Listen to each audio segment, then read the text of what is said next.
Welcome to another video. So in this video we're going to diagnose the AC system, and this has already been diagnosed and the compressor is bad. So we're going to be replacing it. But I'm going to show you how and what you need to check on the AC system to see what's wrong. So this is actually an 01 Dodge Cummins, and all your Cummins are going to be very, very similar.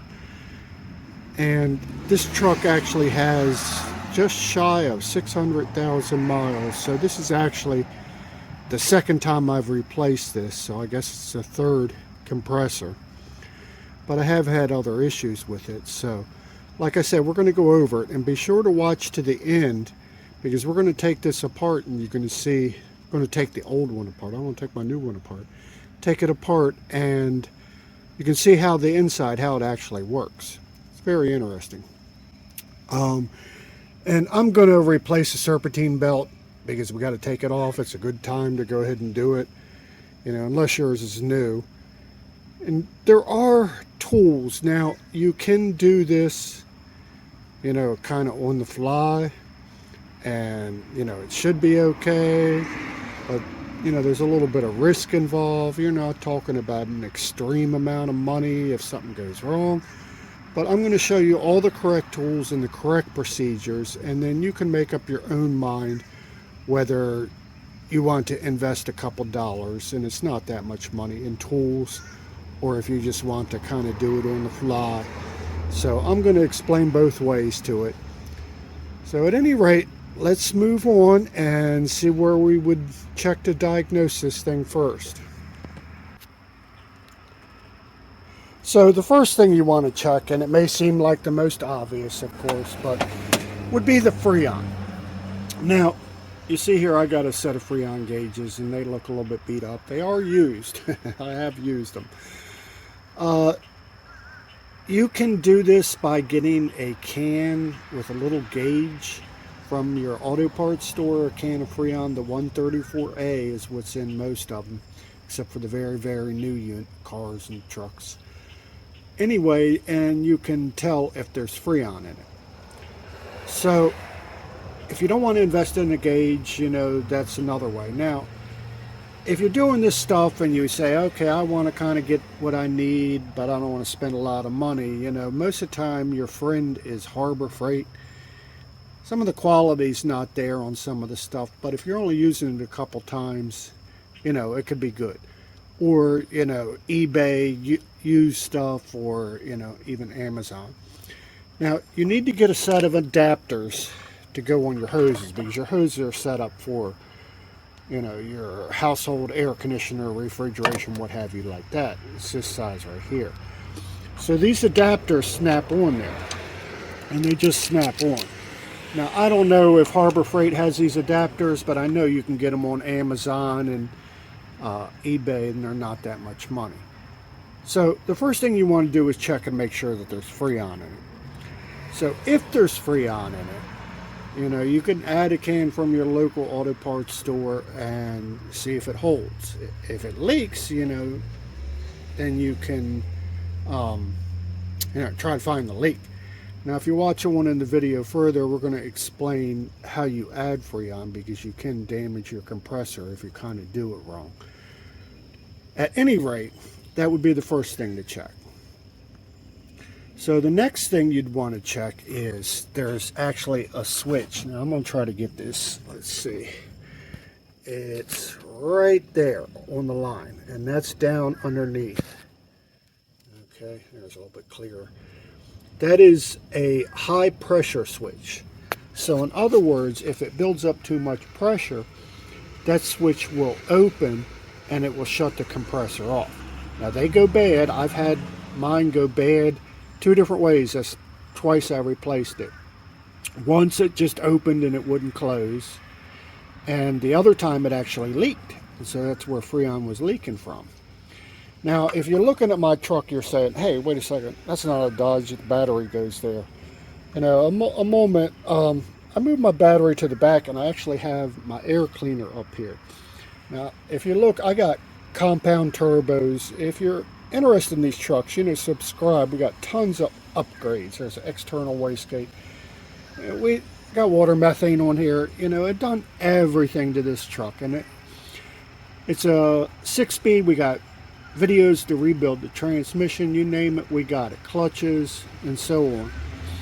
But everybody throws their air cleaner back here, and all the heat from the engine goes straight into the air cleaner. So, you know, this is kind of just something I did, and I mean, I honestly, you know, there's no test behind it to say, hey, it's a great way, but I moved the battery back here and just made a little bracket for it, and my air cleaner goes up here where it's sucking fresh air right from the front of the hood into the engine. Nice cool air. At any rate, that's a whole nother story. So the next switch is back here, and if you look, there's a black can back there, and there's a switch right in the top of it. Okay, right here. You can see here where it plugs in. That is on your receiver, and that is a low pressure switch. So they go bad also. Now, to be honest, I've never had this low pressure switch go bad, which is kind of amazing for that many miles. And I do use the AC. But anyway, there's are your two switches, your high pressure and your low pressure.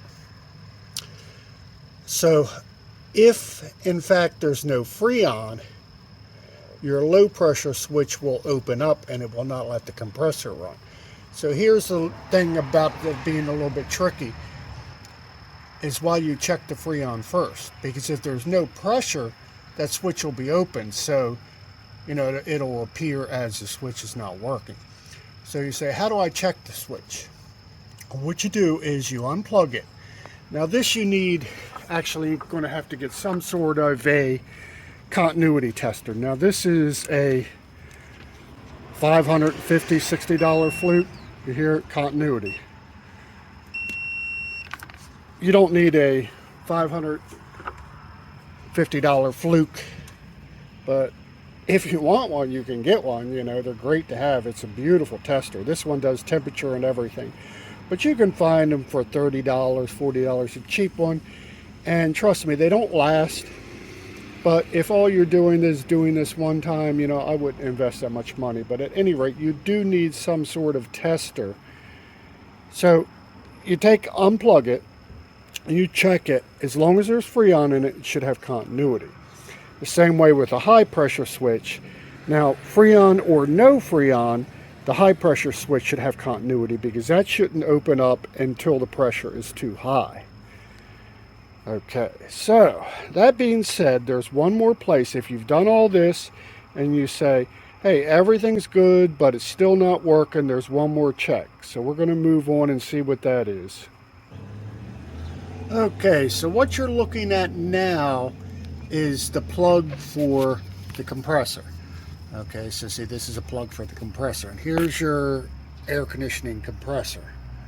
All right, so what you need to do is unplug that and then check it for power. Now you kind of got to do this with the engine running, so you know you got to be a little bit careful. But if you unplug it, you can pull it down, you know, about here somewhere, and you got to raise the truck up so you can get underneath of it safely. But make sure you hold the truck up. But you want the AC so it to be turned on and running. And check that. And if you have 24 volts, you have freon, and your switches are good, then it's in the compressor. Now, you can, in fact, watch them. Now, I've seen them both ways. If this front part, so this pulley will just turn, you see, and the front part's not turning.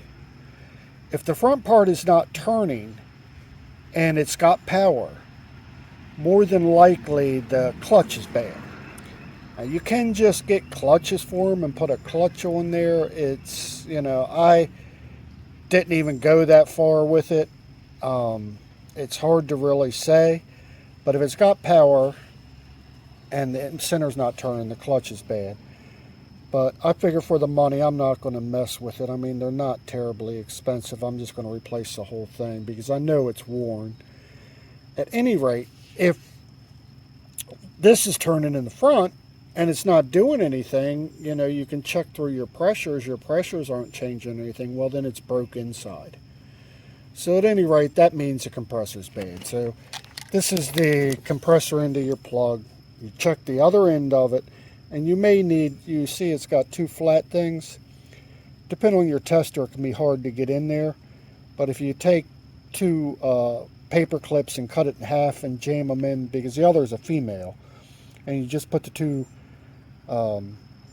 pieces of paper clip in there, then you can test the prongs. You just have to make sure you don't touch them together or they'll blow the fuse. At any rate, you got power at the plug, you know it's something in the compressor. So that's what we got.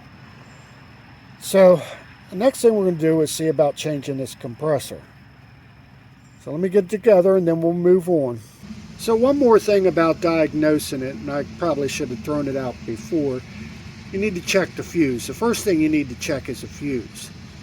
And also, if everything's worked out, checked out, your switches and your freon and everything's good, and you don't have power to the compressor, and your fuse is good, you may have a problem with your actual switch in your dashboard that's not turning the AC on.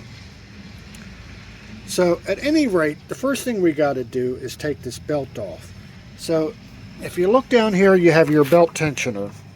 The bottom of the belt tensioner, there's a 3/8 hole in it. And I always use a pipe because it is heavy tension puller.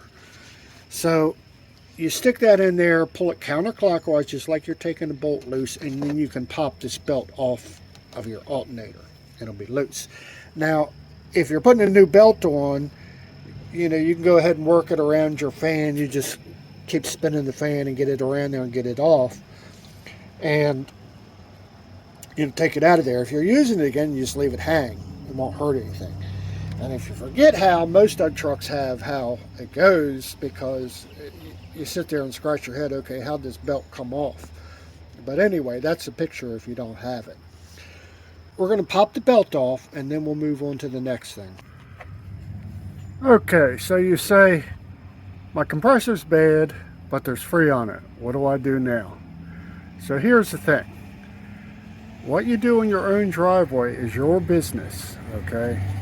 I'm not suggesting anything. I don't want to hear anything, but I know people that will do it. So the legal way, because it's actually illegal to dump freon into the atmosphere. So the legal way is to go to an auto parts place and have them evacuate the freon.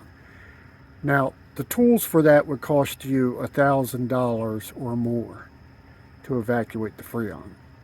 So I doubt it would be worth it to do if you're just doing this in your driveway. The thing is, unless you know the auto shop, they're liable to kill you for evacuating it because they know they're not going to make any money for changing the compressor. So another thing, most trucks have a label, and you can see that says 2 pounds. It's telling you 2 pounds. Like I say, it's up to you. There's Schrader valves in here, just like a tire stem, so you can take the Schrader valve out and get the freon out. But those are the options for getting the freon out, and I will say no more. So let's move on and see what's next. Okay, so now we're ready to get the compressor out. So if we're going to look at the new one so you can see what we're doing. In the back, it should have a cap over these. Okay, and you have 2 lines here. And it says S and D suction discharge. So one comes in and one goes out. And you see they give you little rubber O-rings. I would hold on to those in case your other ones are damaged. So if we go underneath the car, the truck, you can see right here in the back, and it's pretty simple to get to, you know, to take the bolt, one bolt, take it out and pull the lines off. Like I say, you have to have the freon out or it's going to spray all over and drip all over your face. And freon is a chemical. It will cause chemical burns, and if it gets in your eyes, it will blind you. So make sure you're not like with your face here and it having freon in it and take it loose, because you can be blinded from it. I've had chemical burns from freon before, and it hurts. It's like a fire. but it actually freezes your skin. They call it a chemical burn. At any rate, let's move on. So now you're going to say, nice thing about Dodges is you have room to work on them, right? Well, you're not going to like this. The compressor, let's see if I can get it. The compressor sitting there, you can see the bolts are right here going through to the block. Well, those you have to get through. You see that hole in the frame? You have to get through the hole in the frame. So actually there's a socket in the frame from the last time I changed it, because when I pulled the extension back out, it popped the socket off and it fell down in the frame. Gone forever. And it's very, very irritating to do. But that's the way it's done. So at any rate, you got 4 bolts. So if we look at our new one, you can see, 1, 2, 3, 4 bolts holding it on. And like I say, they can be difficult to get off, but you can do it. So again, I'll remove the back, take the 4 bolts out, and then the whole thing should just kind of wiggle out of there. So we're going to get it out of there, and then we'll move on to the next part. Okay, so we got it out. So the next thing is, you kind of got to follow the compressor instructions. Now, there's oil that goes in here, and it's a special freon oil, and it says right on the compressor, and it'll say on your truck too. If there's no oil inside, what happens is the oil mixes with the freon. So when it circulates through the system, the oil comes back to the compressor. So it has to be the correct kind of oil. It's not just like regular oil. And if there's not oil in there, well, then the compressor's going to burn up in no time. You kind of got to follow the instructions. Now, this one said that it comes with oil, and what it tells you to do is to turn the front over 5 or 6 times to release the oil. So I did that. I stuck a socket on here and turned it over. Now, the last one, I remember the last one because I still got some leftover oil, said to add oil. So like I say, you got to read it. Now what this one also says is to dump the oil out of the old one and measure it, and then dump the oil out of the new one and make sure you have the right amount. Okay, that's, in my opinion, not too exact of a science, because there's going to be oil left in the system from this one. So it's going to be a little bit short. Now, be honest, I've done a lot of air conditioning, refrigeration work, so I kind of know this thing. But at any rate, you got to have the correct amount of oil. So if you want to be doubly sure, you can dump this out, and on your truck it should tell you approximately how much oil should be in the system. It says right up front where we looked at it, where it said how much 2 pounds of freon to be added in it. So at any rate, now we're going to stick it back in, and we're not done. There's still more to do. So we're going to stick it back in, put our 4 bolts back in, and put our pipes back on, plug it in, and then we'll start to see what we got to do to charge this. What is next? Okay, everything's back together. My belt's on, got my gauges all hooked up, compressor's hooked up. So these things, they are actually different size, so you don't have to worry about getting them mixed up. The blue is the low side, red is high pressure. Now here's the part about what I was talking about, just making do or taking a chance. I have a vacuum pump here, and this is actually an expensive vacuum pump. What you do, or what you're supposed to do, is hook up the lines, vacuum it down, and then let it sit in a vacuum, leave the vacuum pump run for about 20 minutes. Okay, and that will take out any moisture or, deposits or anything that doesn't belong in the system out. So if you want to invest in a vacuum pump, Harbor Freight has a cheap vacuum pump that's about $150. It might even be a little bit less. That'll do the job. If not, you can take a chance, and plenty of people do take this chance. They just don't vacuum it. The other thing you kind of got to be careful about is you don't want to leave the system open for a long time, especially if it's raining or really humid. If moisture gets inside the system, it will give you a fit. So don't take the cap off of the compressor until you're ready to install it, and don't leave the lines open for a long time. If something happens, you take the compressor out and the lines are there, tape them up, put a piece of tape over them so they're sealed. At any rate, once you vacuum it, and we got two options. I have a big drum here, or you can buy the cans. So we go back over here to our thing, and it's talking about 2 pounds of freon. So the best option is to weigh it in. If you go to your auto parts store and you buy 2 pounds of freon and you put it in, you know that's right. Or if you have a big drum like this, you can weigh it in with a scale. And you can use any kind of scale that'll measure small amounts, 2 pounds. What you want to do is you either put the freon in and you let it sit for a long time. You don't want to dump a whole bunch of freon in at one time, because the compressor is what it sounds like. A compressor compresses. So if you know anything about engines and what have you like that, compressors, they can't compress liquid.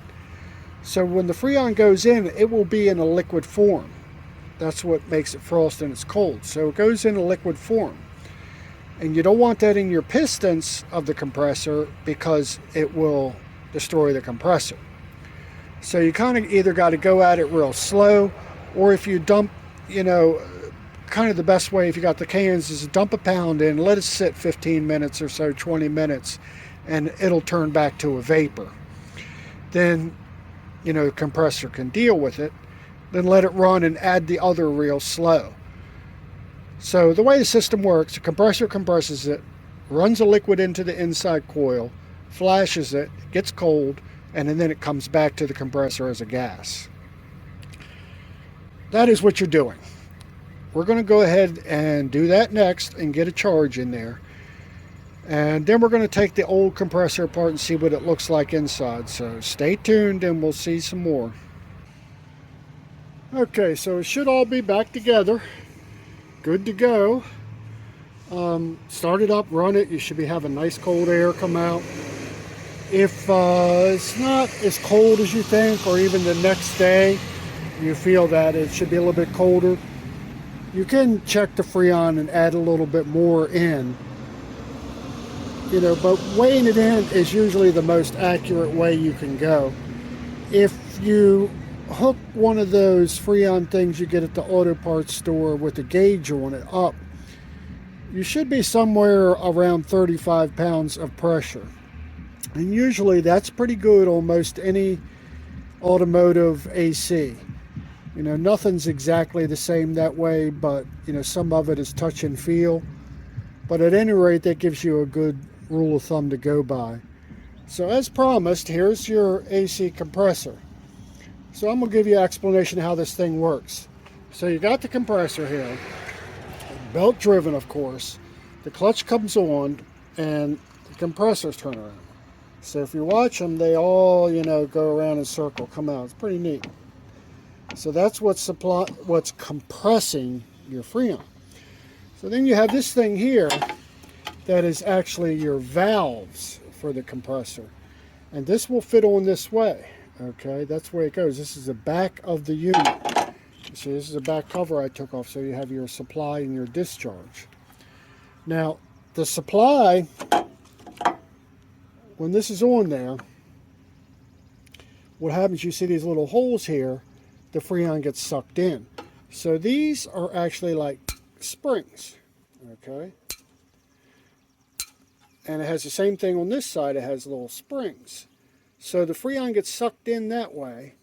It gets compressed by the piston. So when the piston goes down, it sucks freon in, and then when it pushes back up, it compresses the freon, and it compresses it until this spring reaches its opening point, and then it pushes it out. So it pushes it out, and it goes through the discharge. It goes through the discharge, then it'll come around to your coil in the front and cool off. So it comes out as a hot gas, it cools off into a cool liquid, and then it goes back as a cool liquid and flashes through your coil comes back to the compressor, and the whole thing repeats. So it's pretty neat the way it works. You know, it's an ingenious design, and it's a proven technology. So almost every, I don't know of, I should say, any compressor that's not designed this way. Be it a BMW, a Dodge, a Mercedes, a Rolls-Royce, they all use basically the same technology.